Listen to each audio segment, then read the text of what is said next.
There are certain sounds that are woven so deeply into the fabric of a nation's identity that they feel less like music and more like memory.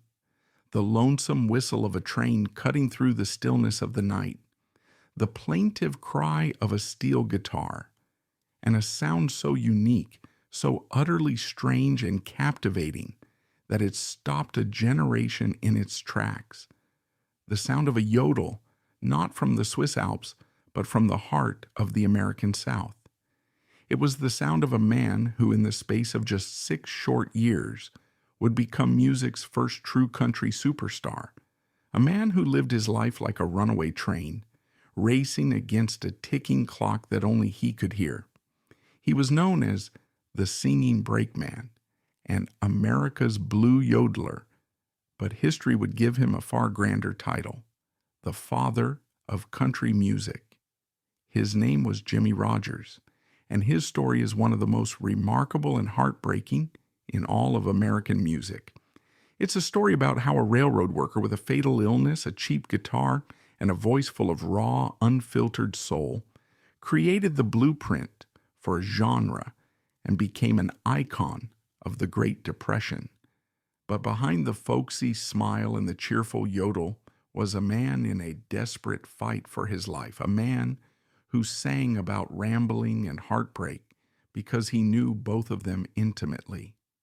This is the story of the man who turned a death sentence into an immortal legacy. To understand Jimmie Rodgers, you have to understand the world that forged him, a world of steam, steel, and profound social change. He was born in 1897, though the exact location is a point of local pride and debate, likely near Meridian, Mississippi. This was the post-Reconstruction South, a land still grappling with the ghosts of the Civil War, a place of deep poverty and rigid social structures, but also of incredible cultural richness. It was a world on the cusp of modernity, where the horse and buggy were steadily giving way to the awesome power of the locomotive. The railroad was the lifeblood of this new America. It was the circulatory system of the nation, carrying goods, people, and ideas across vast distances. For a young boy growing up in rural Mississippi, the railroad wasn't just a mode of transport. It was a symbol of escape, of a wider world beyond the cotton fields and pine forests. Jimmie's father, Aaron Rodgers, was an extra gang foreman for the Mobile and Ohio Railroad. His job was to oversee the crews of track maintenance workers, known as Gandy dancers, who were almost exclusively African American. This was Jimmie's first and most important classroom. From a young age, he was immersed in the world of the railroad, absorbing its rhythms, its language, and most importantly, its music. He heard the call and response work chants, the field hollers, and the raw gut bucket blues sung by the workers to pass the grueling hours under the hot southern sun. This was music born not of entertainment, but of experience, and it seeped into his very bones. His childhood was marked by instability. His mother died when he was just a boy, and he was shuffled between various relatives before eventually joining his father full-time on the railroad. He officially became a water boy on his father's crew, and by his early teens he was working on the rails himself. He learned the dangerous and demanding job of a brakeman, responsible for coupling cars and controlling the train's speed, a life of constant movement, grit, and transience. He was a natural rambler, a restless spirit who felt most at home on the move, but all that moving was about to come to a sudden tragic halt. The life of a rambling railroad man was Jimmie Rodgers' entire identity. For over a decade, from his early teens into his mid-20s, the rhythm of the rails was the rhythm of his life. He worked lines all across the American South and West, from New Orleans to Utah, living a life that few people, especially the future listeners of his records, could ever imagine. It was a hard, physically demanding job filled with the constant threat of injury. But for Jimmie, it was also a university of human experience. In the rail yards, the boarding houses, and the makeshift camps, he was a sponge, soaking up stories, slang, and songs from a vast cross-section of working-class America. He was a charismatic and likable fellow, quick with a joke and a smile, and he always had his guitar with him. Music was his passion, a way to entertain his fellow workers, and perhaps to dream of a life beyond the grit and grime of the railroad. He played in amateur string bands, performed in traveling medicine shows, and vaudeville tents during his off hours, honing his skills and developing his unique style. He wasn't just playing the old folk ballads of the Anglo-Celtic tradition. He was blending them with the 12-bar blues he'd learned from the Gandy dancers, creating a hybrid sound that was something new entirely. In 1920, he married Carrie Williamson, a preacher's daughter who would become the anchor in his turbulent life. They had a daughter, and for a time, it seemed Jimmie might settle down. But the rambler's spirit and the need to earn a living kept him on the move. Then in 1924, at the age of 27 and at the peak of his physical strength, his life was irrevocably shattered. He was diagnosed with tuberculosis. In the 1920s, before the advent of antibiotics, a tuberculosis diagnosis was nothing short of a death sentence. The disease known as consumption was a terrifying and relentless killer that slowly, mercilessly wasted the body away. The only prescribed treatment was rest, fresh air, and a dry climate, a regimen that was financially impossible for a working-class railroad man. The diagnosis meant Jimmie could no longer perform the strenuous work of a brakeman. The life he had known, the only life he was trained for, was over. He was a young husband and father, facing a fatal illness with no clear way to support his family. It was in this crucible of desperation that music transformed from a hobby into a lifeline. It was the only thing he had left. He had to make it as a singer because there was no other choice. This is the key to understanding the incredible urgency that fueled his brief, brilliant career. Jimmie Rodgers wasn't just chasing a dream, he was running from the grave. For the next 3 years, Jimmie Rodgers lived a nomadic existence, driven by two powerful forces: the search for a cure and the need to make a living with his music. He and his family moved constantly, chasing the sun from Texas to Arizona to North Carolina, hoping that a change in climate might halt the progression of his disease. All the while, he was performing wherever he could, in cheap theaters, on street corners, and for any small-town radio station that would give him a few minutes of airtime. He was barely scraping by, a struggling musician with a terrible secret, his health a constant looming shadow. Then in the summer of 1927, a notice in a local newspaper changed everything. Ralph Peer, a shrewd and forward-thinking talent scout and record producer for the Victor Talking Machine Company, was coming to the small city of Bristol on the border of Tennessee and Virginia. Peer was on a mission to record the hillbilly music of the Appalachian Mountains, a genre that was largely ignored by the mainstream music industry, but which Peer believed had huge commercial potential. He set up a temporary recording studio in a hat warehouse on State Street and put out a call for local musicians. Jimmie, who was then living in Asheville, North Carolina, saw his chance. He gathered a string band he'd been playing with called the Jimmie Rodgers Entertainers and made the journey to Bristol. But on the eve of their audition, disaster struck. The band got into a heated argument with Jimmie, reportedly over how they would be billed on the record. Jimmie, with his natural frontman's confidence, wanted top billing.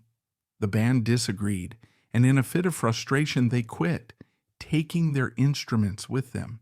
Jimmie was left alone, with no band and a single audition slot the next morning. What happened next is the stuff of legend. A lesser man might have given up, but Jimmie Rodgers was a man who had faced down far worse. He borrowed a guitar, and the next day, on August 4th, 1927, he walked into Ralph Peer's makeshift studio alone. He was a picture of Southern charm, dressed in a borrowed suit and his signature railroad hat. He sat down in front of the large, intimidating recording horn, and with a quiet confidence born of desperation, he sang. He recorded 2 songs that day: The Soldier's Sweetheart, a sentimental ballad, and Sleep, Baby, Sleep, a gentle lullaby he punctuated with a soft melodic yodel. Peer was impressed not necessarily by the songs themselves, but by the man who sang them. He saw a unique charisma and heard a sincerity in Jimmie's voice that he knew would connect with audiences. He paid Jimmie $100 for the session and promised to release the record. These Bristol sessions, as they would come to be known, are now considered the Big Bang of country music, the moment the genre was truly born on record. On the same trip, Peer would also record a family gospel group called the Carter Family, who would go on to represent the other foundational pillar of country music, the sound of home, faith, and tradition. But Jimmie Rodgers represented something else entirely: the sound of the individual, the rambler, the romantic outlaw. The initial record sold modestly, but it was enough for Peer to call Jimmie to the Victor Studios in Camden, New Jersey, for another session in November. This time, Jimmie came armed with a song he'd been perfecting, a tune that blended the structure of a classic 12-bar blues with lyrics about a gun-toting, woman-leaving bad man, all held together by a startlingly innovative vocal trick. The song was Blue Yodel number 1, better known by its first line, T for Texas. When T for Texas was released, it was an absolute sensation. Nothing like it had ever been heard before. The raw blues progression, the swaggering, almost dangerous lyrics, and above all, that electrifying yodel, a sound that was both haunting and joyful, was a potent combination. The record exploded across the country, selling over 1 million copies, an almost unheard of number at the time, especially for a hillbilly record. Jimmie Rodgers, the ailing railroad worker from Mississippi, was suddenly a superstar. He was 30 years old, and he had just lit the fuse on a career that would burn with the intensity of a wildfire. The success of T for Texas transformed Jimmie Rodgers' life overnight. The man who had been struggling to feed his family was now one of the highest-paid entertainers in America. He went on to record a series of 12 Blue Yodels, each one a masterful blend of blues, folk, and his signature vocal flourish, along with dozens of other songs that told stories of railroad life, lost love, and the trials of the common man. He became a national phenomenon. He embraced the role of a star with gusto. He bought a custom-built Cadillac and hired a chauffeur. He moved his family into a lavish custom-built mansion in the wealthy enclave of Kerrville, Texas, which he proudly named the Blue Yodeler's Paradise. His image was carefully crafted. He was always dapper, often seen in a suit or his crisp railroad uniform, a friendly, approachable star whose music spoke to and for the working people of America. This image became even more powerful with the onset of the Great Depression in 1929. While the rest of the country was plunged into economic despair, Jimmie Rodgers was a beacon of success, a man from humble beginnings who had made it big. His records continued to sell by the hundreds of thousands, providing a much-needed escape for a public hungry for entertainment. But behind the glamorous facade, the clock was still ticking. His tuberculosis was a constant, malevolent presence. He was often in pain, racked by coughing fits, and his energy was perpetually low. The lavish lifestyle was, in part, a desperate attempt to outrun his illness. He poured money into his health, seeking out new doctors and traveling to different climates, all in the vain hope of finding a cure. This created a profound contradiction, At the heart of his life, the public persona of the carefree, rambling, singing brakeman was maintained by a man who was, in private, engaged in a life-or-death struggle.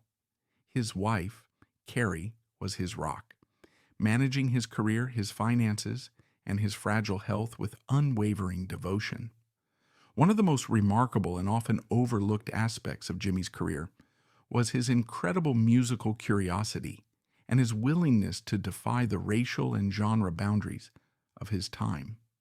He was marketed as a hillbilly singer, but his music was a sophisticated and cosmopolitan blend of influences. He was one of the first white artists to build his sound so explicitly on African American blues traditions. And far from hiding this influence, he celebrated it. This leads to a complex and important discussion about his legacy. In an era of strict segregation, was his use of the blues a form of cultural appropriation? While the question is valid through a modern lens in the context of the 1920s and 30s, Jimmie's actions were remarkably progressive. He didn't just borrow from black culture, he actively collaborated with black artists, a move that was almost unheard of for a white Southern star at the time. His most famous collaboration was on his recording of Blue Yodel No. 1, 9, Standin' on the Corner, where his bluesy vocals are accompanied by the unmistakable virtuosic trumpet of none other than the legendary Louis Armstrong. The recording also featured Armstrong's wife, Lil Hardin Armstrong, on piano. This session, which brought together the father of country music and the father of jazz, was a groundbreaking moment, a testament to Jimmie's belief that music transcended the color line. His musical explorations didn't stop there. He incorporated the sounds of jazz combos, jug bands, and even the Hawaiian steel guitar, which he featured on songs like Everybody Does It in Hawaii. He was a musical pioneer, constantly pushing the boundaries of what country music could be, creating a template that was far more diverse and inclusive than the genre would become in later decades. This willingness to experiment and collaborate is a crucial part of his story, revealing a man who was not just a simple folk singer, but a true musical visionary. By the spring of 1933, Jimmie Rodgers knew he was losing his fight. The tuberculosis had ravaged his body, leaving him frail and weighing less than 100 pounds. The Great Depression had finally caught up to his finances, and he was in desperate need of money to secure his family's future. Despite his dire condition, he arranged for one final recording session with Victor Records in New York City. The story of these last sessions is one of the most poignant and heroic in music history. He arrived in New York in mid-May, so weak that he had to be helped from the train. The recording sessions were an ordeal. He was propped up in the studio, a cot placed nearby for him to rest on between takes. A nurse was on standby.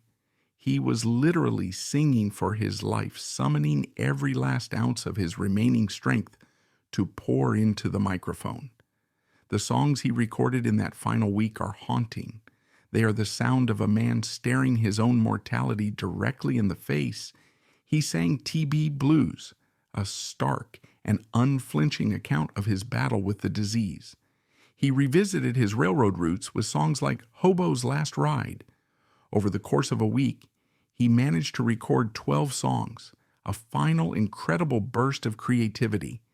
His very last recording was a song titled, with heartbreaking prescience, Years Ago. After completing the sessions on May 24th, he was scheduled to return home to Texas, but he was too weak to travel. He collapsed and was taken back to his room at the Taft Hotel. 2 days later, on May 26, 1933, Jimmie Rodgers died from a massive hemorrhage of the lungs. He was alone in his hotel room. He was just 35 years old. The impact of Jimmie Rodgers' music is impossible to overstate. In a career that spanned a mere 6 years, he laid the entire foundation for modern country music. He was the genre's first true superstar, the first to sell 1 million records, and the first to create a distinct marketable persona. Before him, hillbilly music was seen as a regional novelty. After him, it was a commercial powerhouse. His influence cascaded through the generations. Gene Autry, the first of the singing cowboys, built his entire career on a polished version of Jimmie's yodeling rambler persona. Ernest Tubb, a giant of the honky-tonk era, began his career as a devoted Jimmie Rodgers imitator. The legendary Hank Williams, perhaps the greatest country songwriter of all time, revered Rodgers, viewing him as a foundational figure whose emotional honesty he sought to emulate. The lineage continues through Merle Haggard, Willie Nelson, Waylon Jennings, and Johnny Cash, who once said, "We all followed Jimmie Rodgers." Even artists outside of country music, from bluesman Muddy Waters to Bob Dylan, have acknowledged his profound impact. He created the archetypes that would define country music for a century: the rambling man, the romantic outlaw, the heartbroken lover, and the storyteller with a guitar. While the Carter family codified the sound of faith, family, and tradition, Jimmie Rodgers gave country music its individualism, its bluesy edge, and its myth of the open road.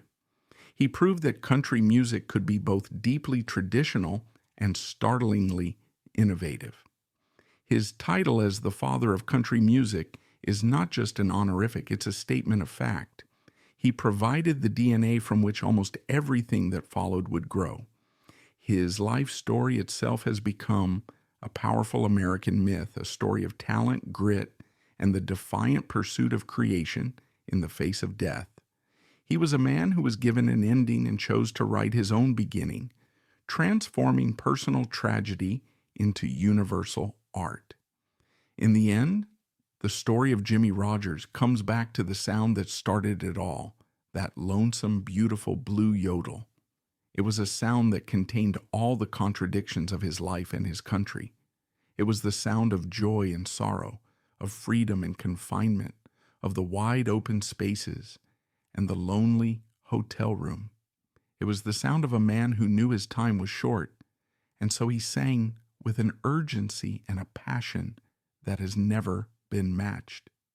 He left behind a catalog of over 100 songs, a body of work that serves as a time capsule of a lost America and a textbook for every country artist who followed. He was elected as the very first inductee into the Country Music Hall of Fame in 1961, a recognition of his singular importance. But his true legacy isn't in a museum. It's in every heartbroken country ballad, in every song about a lonesome train, and in every artist who picks up a guitar to tell an honest story. Jimmie Rodgers was a supernova, a brilliant star who burned out far too soon, but whose light continues to illuminate the entire landscape of American music. And that's all for today's video. If you like this video, hit that thumbs up, let us know your thoughts in the comments section, and subscribe so you won't miss out on future uploads. See you next time.